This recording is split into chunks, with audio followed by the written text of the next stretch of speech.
Pues es un placer y un honor que nos visites en nuestro programa de doctorado interinstitucional en educación aquí en la Universidad Distrital y quisiéramos conversar contigo en estos 15-20 minuticos alrededor de algunas preguntas o eh, comentarios que quisiéramos escuchar de ti en relación con nuestro programa de doctorado. En primer lugar, quisiera que nos comentaras quién es Vicens Font, en dónde trabaja Vicens Font y, y, y cuál es la posición en la universidad donde trabajas, Vicens.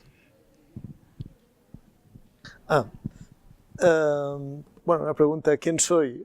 Pues no lo sé muy bien, ¿no? Pero voy a hacer un poco un resumen de mi historia. Yo empecé siendo un matemático puro. Por la edad que tengo no había ni las matemáticas aplicadas en aquel momento, ¿no? Éramos puros, ¿no? Después, digamos, fui hacia la impureza, me fui hacia la educación, di clases durante muchos años en educación como profesor de secundaria.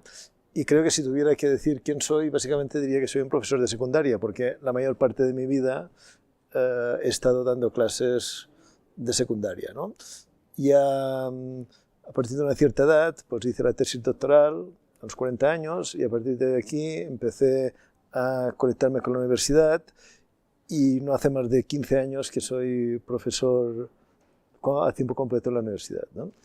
Entonces estoy en la Universidad de Barcelona, estoy en el Departamento de Didáctica de las Matemáticas y en este momento pues estoy coordinando la línea del doctorado de Didáctica de las Matemáticas y las Ciencias Experimentales y también estoy coordinando los másters de formación de profesores de secundaria de matemáticas que tiene la UB, uno en Ecuador, que hacemos conjuntamente con la UNAE, y otro que tenemos en Cataluña. Tengo entendido que hace algún tiempo no había doctorados en didáctica de la matemática. De hecho, tu título de doctorado es doctorado en filosofía y ciencias de la educación. Entonces, ¿cómo un doctor en filosofía y ciencias de la educación termina? ¿Qué te motiva? ¿Cuál es el motor que te lleva a ser un investigador como lo eres ahora de primer nivel en didáctica de la matemática? Bueno, pues un poco la historia que he comentado. Yo empecé haciendo matemáticas puras, luego hice lo que sería una maestría en matemática, pero al mismo tiempo me fui incorporando a la enseñanza y poco a poco fui profesor, ¿no? Entonces, digamos, la problemática por la educación, cómo dar mejor las clases de matemáticas, etcétera, es la que de alguna manera me llevó al tema de hacer una tesis doctoral, aunque oficialmente es este título de Filosofía y Ciencias de Educación. De hecho era un programa de didáctica de las matemáticas, ¿no? Pero básicamente el motivo fue pues, que poco a poco uno se va implicando en la enseñanza, ve que hay problemas, empieza a hacer preguntas, a hacer ciertas reflexiones, y esto desembocó al final en una investigación un poquito más organizada en didáctica de la matemática. Nuestro programa de doctorado afortunadamente ha contado con tu participación no ahora, sino desde hace algún tiempo, prácticamente desde la fundación de nuestro doctorado y particularmente del énfasis de educación matemática. Has estado vinculado en la orientación de seminarios, en la evaluación de proyectos doctorales, como parte del tribunal en tesis doctorales. Entonces, pues tienes alguna sensibilidad, alguna cercanía en relación con nuestro programa. Quisiera que nos comentaras cuál es tu visión, cuál es tu apreciación en relación con este programa académico. Yo diría que es un programa que, en cierta manera, yo lo he visto nacer, ¿no? Y he visto un poco cómo ha evolucionado, y yo creo que se está consolidando como un referente importante en la didáctica de las matemáticas a nivel latinoamericano, ¿no? Es un programa serio que tiene unas tesis bastante consistentes, con un trabajo profundo. Me parece que también se van generando publicaciones y, bueno, creo que va ganando peso a nivel internacional. Y también sabemos que nos has colaborado con la supervisión de estudiantes que han hecho sus pasantías de investigación como requisito de este programa doctoral allá en Barcelona.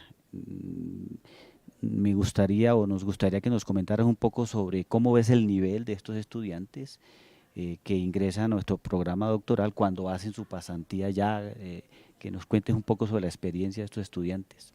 Bien, bueno, una experiencia bastante interesante que yo recuerde.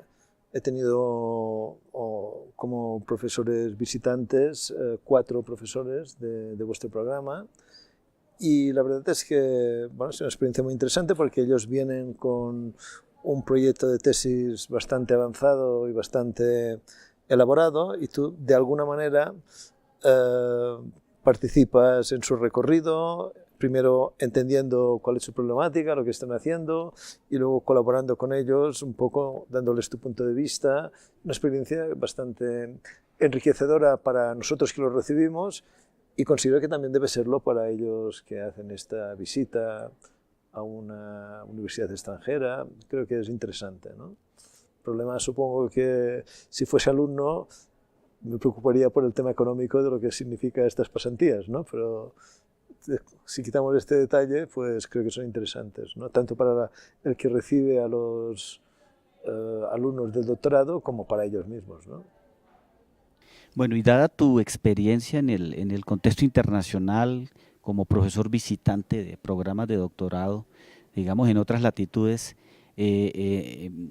como qué opinión tienes sobre estos cambios recientes que se han visto en algunos programas de doctorado? Parece que algunos programas de doctorado son muy escolarizados eh, y hay otros, en cambio, que en los cuales el estudiante ingresa ya prácticamente a realizar la investigación doctoral. ¿Qué nos puedes comentar sobre esto, Vicens?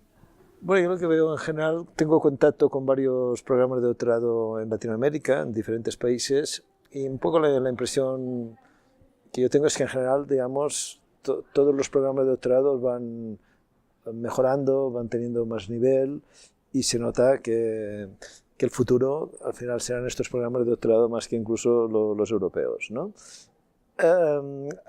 Hay como 2 aspectos que son importantes. Por una parte está el aspecto de empezar a exigir que haya publicaciones para poder presentar una tesis, ¿no? Esto es muy importante porque de alguna manera obliga a que el programa se tenga que preocupar más por la calidad que no por la cantidad, ¿no?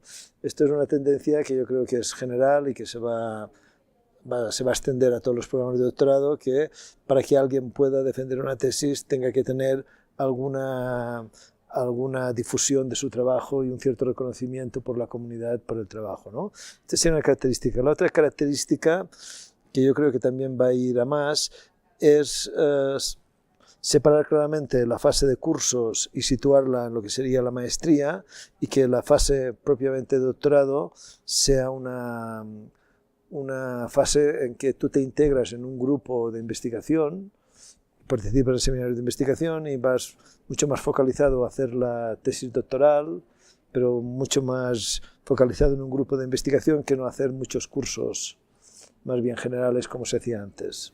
Claro, pero eso lo que sugiere es pensar como en un programa de formación posgradual, como un sistema de formación posgradual, donde el estudiante en los niveles de maestría entonces tome estos seminarios de base y del salto, digamos, a la fase doctoral, donde se va a concentrar específicamente en la investigación. O sea, de acuerdo con lo que tú señalas, nos parece que lo que está sobre la base es un sistema de formación posgradual que creo que en Barcelona, en Granada, Sí, en está. general yo creo que por aquí va la tendencia. Bueno, en el contexto internacional se reconoce que Vicens Font, Juan Godino, Carmen Batanero son los creadores del enfoque ontosemiótico. Por la producción académica, quienes se atrevieron a proponer este enfoque con algunos constructos analíticos para analizar los fenómenos del aula. Quisiera preguntarte, Vicens, ¿cuáles son los actuales retos o desafíos o en qué se está investigando actualmente en el enfoque ontosemiótico? Bueno, yo esto de los creadores no termina, en todo caso somos los más viejos, para ser más exactos, más que los creadores, ¿no? Porque hay datos curiosos. Por ejemplo, se hizo hace poco un congreso sobre Leos y si tú miras las personas que participaron, pues básicamente eran de Latinoamérica, ¿no? Es decir, a veces se considera que es un programa que viene de Europa, pero si tú miras la gente que trabaja en este programa, es más de Latinoamérica sobre todo, ¿no? Hay gente también, en estos momentos hay gente, también algunas personas que trabajan en Asia, en diferentes países de Europa, etcétera, pero el núcleo fundamental es en Latinoamérica. Y si ya mirar las tesis que se están produciendo y mirar los artículos que se están publicando, cada vez, digamos, ya el peso lo tienen otras personas que no tantos estos nombres que acabas de decir, ¿no? Yo creo que más que los creadores somos los más viejos, los más antiguos en el programa este, ¿no? ¿Por qué decirte por dónde va Eleos ahora? Pues nosotros hemos procurado ir desarrollando un enfoque teórico que fuese un enfoque teórico amplio, que fuese integrando otras perspectivas y, de alguna manera, como decía yo en la tesis doctoral, creemos que tiene que ser un enfoque que permita hacer sobre todo lo que llamamos radiografías de lo que pasa en un proceso de enseñanza y aprendizaje de las matemáticas, ¿no? Hemos generado herramientas para describir lo que pasa en las aulas cuando se enseñan matemáticas, herramientas para intentar explicar por qué lo que se ha descrito pasa de esta manera y no de otra. Y luego hemos generado también herramientas de tipo valorativo para poder valorar qué mejoras se tenía que hacer en la enseñanza y el aprendizaje de las matemáticas, ¿no? Hemos generado herramientas para estos tres tipos de análisis y hemos generado pues, herramientas para hacer análisis de la actividad matemática, para hacer análisis de la gestión de la interacción, el análisis de tipo normativo, y ahora estamos desarrollando bastante todo el tema de los conocimientos y competencias del profesor de matemáticas. Probablemente en estos momentos los desarrollos más fuertes tienen que ver con este desarrollo de los conocimientos y competencias del profesor de matemáticas, por una parte, y por la otra, también por el desarrollo de las herramientas de tipo valorativo, ¿no? Es un poco por donde vamos, ¿no? En términos de herramientas valorativas, sería todo el desarrollo muy fuerte que tiene esta herramienta que llamamos criterios de unidad didáctica, y luego todo lo que estamos haciendo sobre competencias y formación de profesores. Sigo un poco, ¿no? Tenemos trabajos, digamos, de investigación, se están haciendo tesis y tal, pero sobre todo ahora ya empezamos a hacer productos, digamos, para la formación de profesores, ¿no? En concreto, tenemos un máster en formación de profesores para futuros profesores en España, bueno, en Cataluña concretamente, que es un máster, como vuestro programa de doctorado es interinstitucional, donde todas las universidades de Cataluña estamos trabajando todas en el mismo máster, y entonces allí utilizamos los criterios de idoneidad didáctica propuestos por Eleos básicamente como una herramienta para pautar y organizar la reflexión del profesor cuando tiene que plantearse la mejora de sus unidades didácticas, ¿no? Esta forma de organizar la reflexión pues también es el eje fundamental de un máster que tenemos en Ecuador, que hace conjuntamente la Universidad de Barcelona con la UNAE de Ecuador, pero en este caso ya es para profesores en servicio.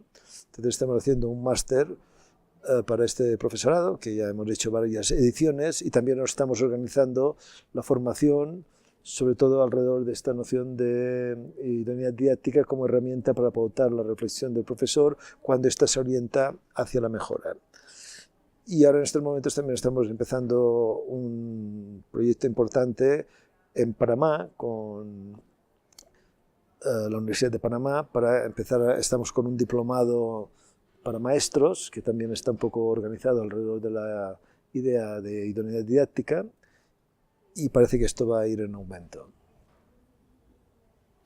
Bueno, en este último comentario que estabas haciendo, pues estabas anunciando el contenido de la conferencia que vas a Sí, ofrecer el día sí, sí. jueves a las 5 de la tarde en el marco del seminario Miradas Contemporáneas, ¿no? La dimensión descriptiva y la dimensión valorativa, una primera dimensión donde explica, describe por qué, es decir, cómo sucede esto en relación con los fenómenos, y una dimensión que intenta aportar elementos para la mejora de los procesos de enseñanza-aprendizaje. Entonces, para anunciar el contenido de esa conferencia que muy gentilmente vas a ofrecer el jueves. Finalmente, quisiera preguntarte, Vicens, un asunto relacionado muy específicamente con la naturaleza de las tesis doctorales. ¿Alguna vez había conversado contigo sobre el uso de LEOs en las tesis doctorales? Y tú me habías contestado que era más o menos como un número marginal. Es decir, que había muchas tesis doctorales en el mundo que no utilizan específicamente como una aproximación teórica, sea el EOS, sea la teoría de la objetivación, sea la socioepistemología o la teoría APO, etcétera. Me gustaría que comentaras un poco cuál es tu opinión en relación con la fuerza de una tesis doctoral al situarse en una aproximación teórica específica, o si deberíamos tener en las tesis doctorales la confluencia de varias aproximaciones teóricas. ¿Cómo ves eso, si es posible? ¿Cuál es la experiencia en Barcelona? En fin. Bueno, esto es discutible, ¿no? Ha habido tesis que se han posicionado en esta idea de buscar varios marcos teóricos y hacer una integración, y de esta integración de marcos teóricos analizar una problemática. Yo creo que esto ahora ya no es tan factible porque los marcos teóricos se han desarrollado suficientemente como para que ya sea difícil hacer la integración de marcos teóricos, ¿no? Más que integración de marcos teóricos, yo lo que tengo la sensación de que se produce es que uno va integrando al otro, ¿no? O sea, por ejemplo, te voy a poner un ejemplo que a mí me resulta curioso, ¿no?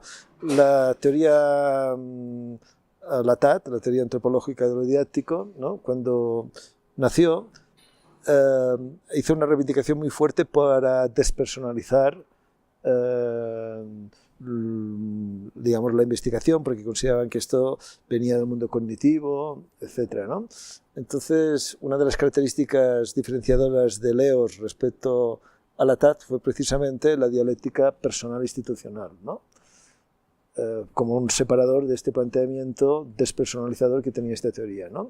Bueno, ahora recientemente, en un trabajo que acabo de leer de esta teoría, están hablando de praxeologías institucionales y praxeologías personales, ¿no? Con lo cual, de alguna manera, lo que hacen es hacer algo parecido a lo que está haciendo el enfoque antesemiótico, ¿no? Entonces no se integran, sino que la otra teoría lo que hace es tomar los elementos de una y los incorpora en su marco teórico, ¿no?